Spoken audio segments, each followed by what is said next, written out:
Maîtrise de soi. La parole de Dieu nous enseigne que la maîtrise de soi n'est pas une option secondaire dans la vie spirituelle, mais une discipline essentielle pour tous ceux qui ont décidé de marcher avec Dieu avec sérieux.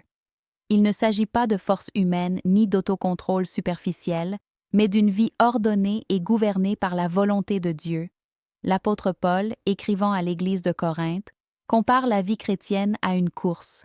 Il enseigne que tous courent, mais qu'un seul reçoit le prix, et il exhorte à courir de manière à l'obtenir. Il ne parle pas à partir de la théorie, mais à partir d'une vie consacrée, comprenant que la vie spirituelle exige concentration, persévérance et discipline. La parole de Dieu déclare que quiconque combat s'impose toutes sortes de disciplines. L'apôtre Paul explique que les athlètes se privent de nombreuses choses pour recevoir une couronne corruptible, mais que nous courons pour une couronne incorruptible. Cela nous enseigne que la maîtrise de soi n'est pas une perte, mais un investissement éternel.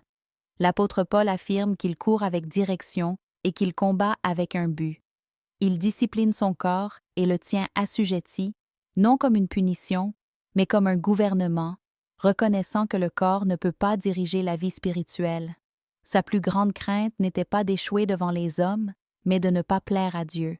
Ainsi, aujourd'hui, la parole de Dieu nous exhorte à nous examiner, à mettre de l'ordre dans notre vie spirituelle et à prendre des décisions fermes devant Dieu. La maîtrise de soi ne s'improvise pas, elle se cultive. Elle ne naît pas de l'émotion du moment, mais d'une vie disciplinée, abandonnée et engagée envers Dieu.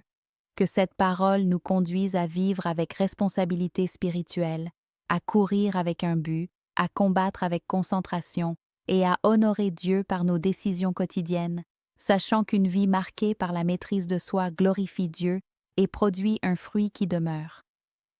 L'écho de la voix de Dieu.